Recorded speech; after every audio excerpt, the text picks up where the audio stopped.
मैं आपको बड़ा भाई मानती हूँ। राकेश भैया, शक्कर ख़त्म हो गई है, आप आते वक्त ले आइए, और ये मम्मी जी की दवाइयाँ भी।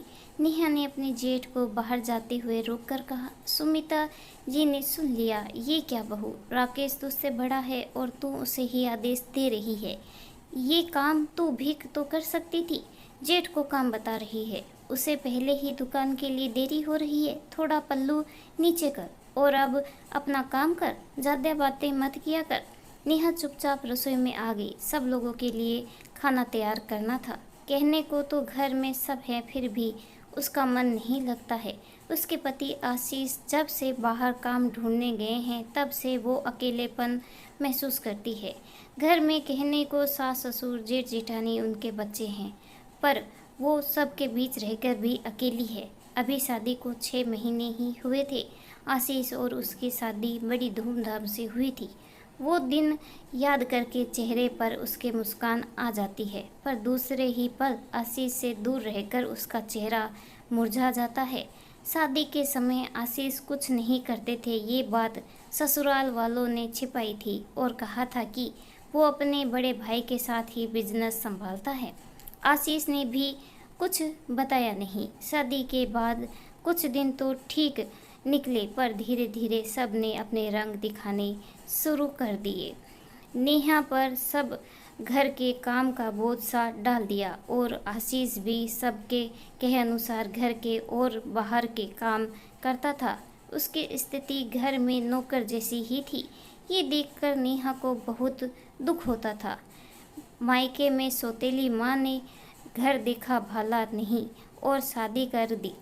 अब अपना दुख किस से कहती। एक दिन उसने आशीष को समझाया, आप कुछ काम क्यों नहीं करते, इस तरह इधर से उधर समय बर्बाद करते रहते हैं। आशीष सीधे मन का था। वो हंसने लगा कि रोज इतने सारे काम तो करता हूँ, भाई के बिजनेस का सामान इधर से उधर ले जाता हूँ, साथ ही गेहूँ पिसवा कर लाता हूँ, दूध लाता हूँ, बच्चों को स्कूल छोड़ कर आता हूँ और वापस भी लाता हूँ, राशन का सामान लाता हूँ, घर साथ में घर के इतने सारे काम करता हूँ, सुबह से रात तक लगा रहता हूँ। हाँ, आप लगे रहते हो, लेकिन इसके लिए आपको कोई सैलरी नहीं मिलती है। पता नहीं क्या कारण रहा कि आपने पढ़ाई करने के बाद भी नौकरी नहीं की और बिजनेस भी नहीं किया। मैं नौकरी के लिए बाहर गया था, पर अकेले मेरा मन नहीं लगता, तो भैया ने कहा कि वापस आ जा और मेरी मदद करवा देना। नेहा फिर बोली, वो भी ठीक है, पर उसके लिए आपको सैलरी तो मिलनी चाहिए। आप वापस काम पर जाइए और सैलरी वाला कोई काम ढूंढिए ताकि घर चल सके। नेहा, घर तो चल रहा है, 2 समय की रोटी मिल जाती है, और क्या चाहिए। नेहा ये सुनकर बोलती है, ये रोटी खाना अलग बात है, पर आत्मसम्मान की रोटी खाना अलग बात है। मैं माँ बनने वाली हूँ, होने वाले बच्चे की, और मेरी जिम्मेदारी आपकी है।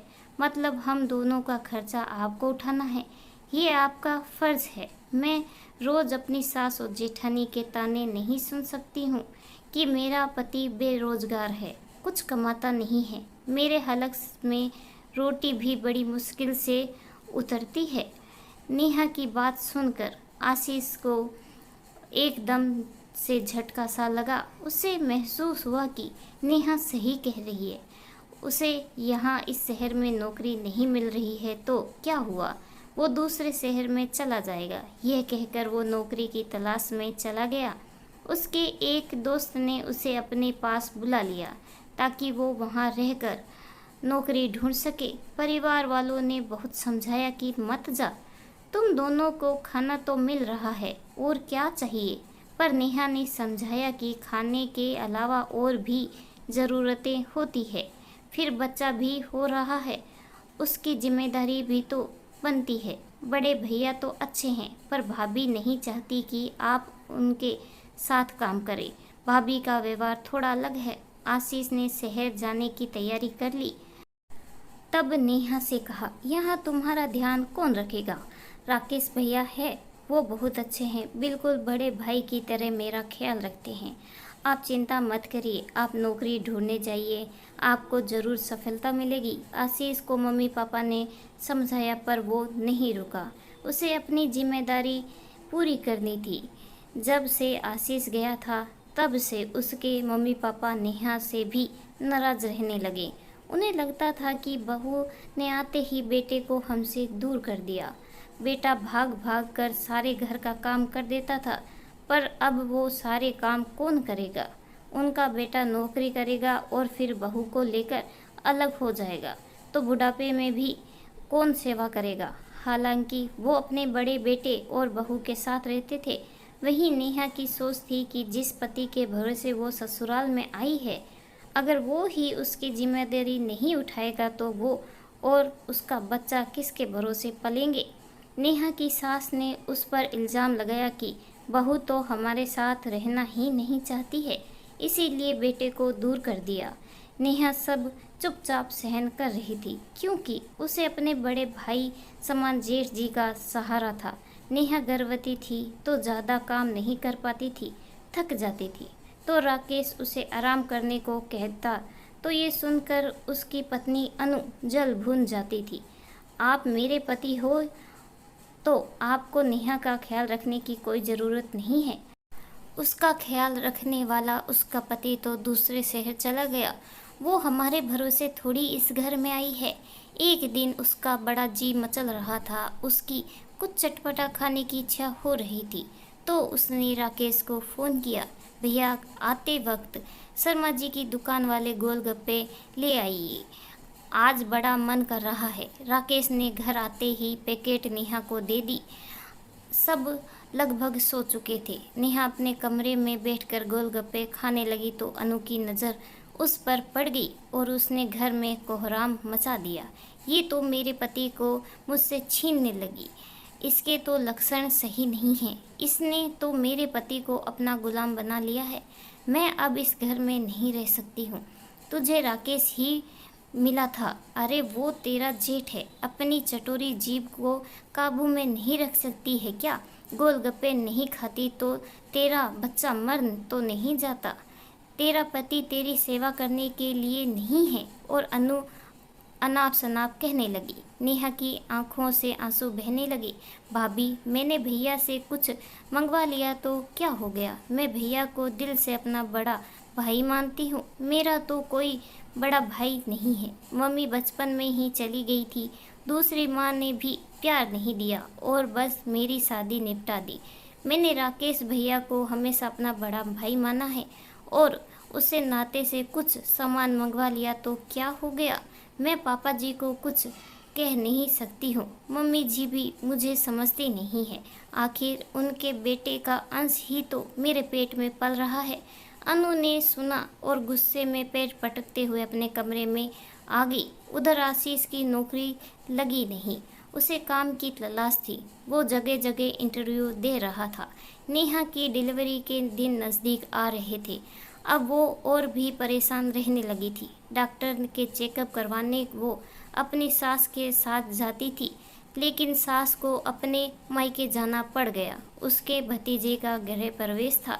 ससुर जी भी आधा समय पार्क घूमने चले जाते थे और दोस्तों के साथ वक्त बिताया करते थे। वो घर में क्या हो रहा है ज़्यादा ध्यान नहीं देते थे।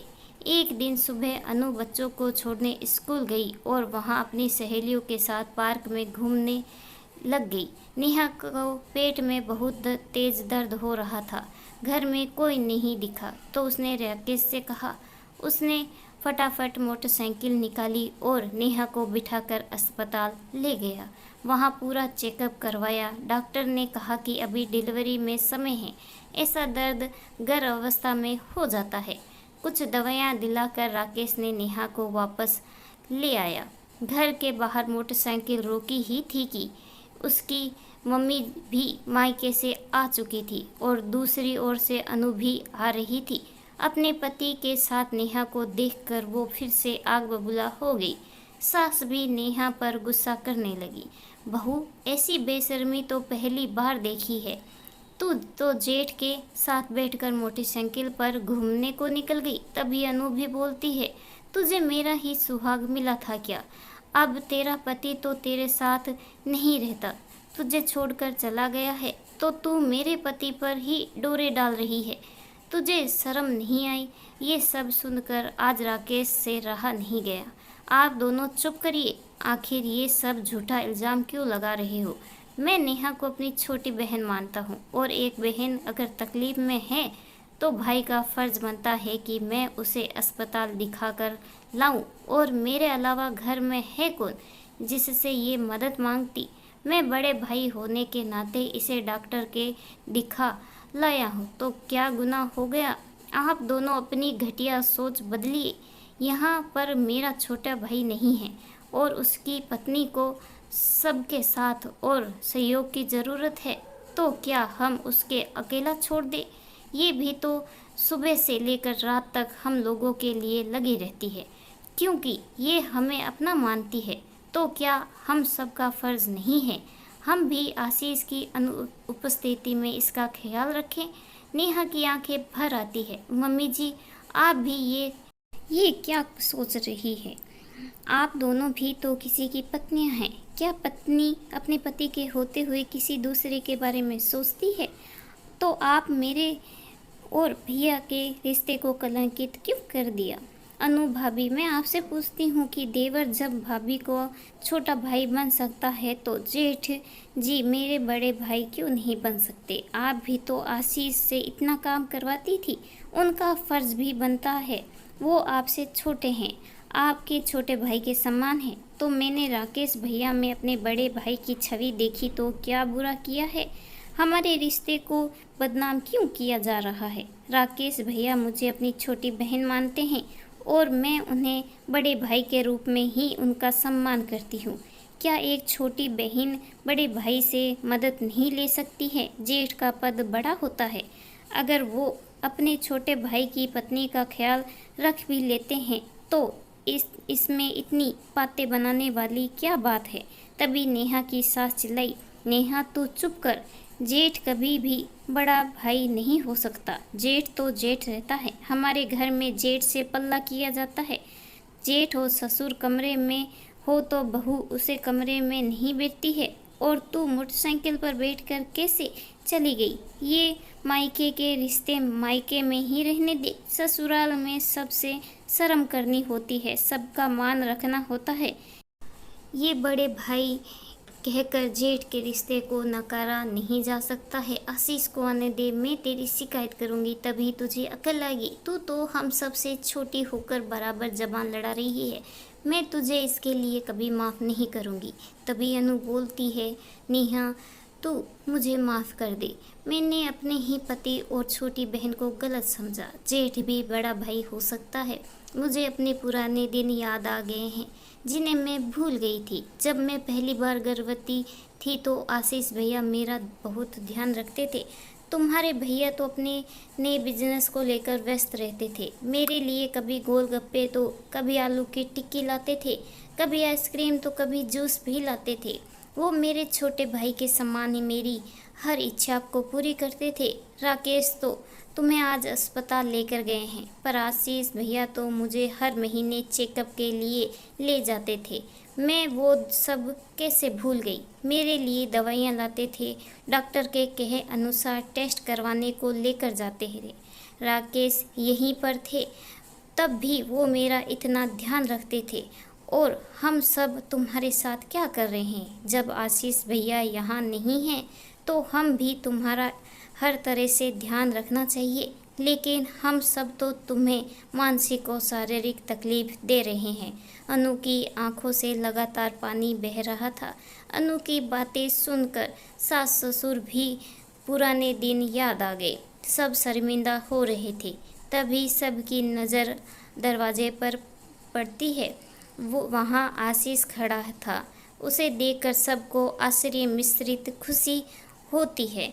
मैंने सब सुन लिया है। नेहा मुझे बताती तो थी, मुझे विश्वास नहीं होता था, पर आज अपनी आंखों से देख सुन लिया है। मुझे विश्वास नहीं हो रहा कि मेरे परिवार वालों मेरी पत्नी के साथ इतना बुरा व्यवहार कर सकते हैं। नेहा, मेरी नौकरी लग गई है। मैंने फ़ोन पर नहीं बताया। मैं सबको खुद आकर ये खबर देना चाहता था। और अब नेहा, तुम मेरे साथ रहने के लिए सामान पैक कर लो। ये सुनते ही नेहा का सारा दर्द खुशी में बदल गया। वो बड़ी खुश थी और आशीष को कहती है, यहाँ सब ठीक है, घर परिवार में छोटी बड़ी बातें होती रहती है, मैंने सबको माफ़ कर दिया है, आप भी मन में मेल मत रखिए, अभी आपकी नई नौकरी लगी है, घर बसाने में कुछ समय लगेगा, मेरी डिलीवरी होने वाली है, यहाँ मम्मी जी और भाभी हैं जो मेरी देखभाल करेंगी और राकेश भैया भी तो हैं जो आपकी जिम्मेदारी निभाएंगे। नेहा की बात से आशीष भी सहमत हो जाता है और कुछ दिन रहकर वापस चला जाता है। कुछ महीनों बाद नेहा को बेटी होती है। 2 महीने बाद वो आशीष के साथ खुशी खुशी रहने को चली जाती है, पर हर राखी पर वो राकेश भैया को राखी भेजना नहीं भूलती थी। घर की छोटी बहू घर की बेटी बन जाती है। खुशियों को बाहर नहीं, घर में ही तलाशना चाहिए, खुशियाँ घर में ही बसती हैं। इस कहानी के बारे में आपकी क्या राय है, कमेंट करके ज़रूर बताइएगा। कहानी अच्छी लगी हो तो प्लीज़ लाइक करें, चैनल पे नए हो तो सब्सक्राइब करना बिल्कुल ना भूलें। धन्यवाद।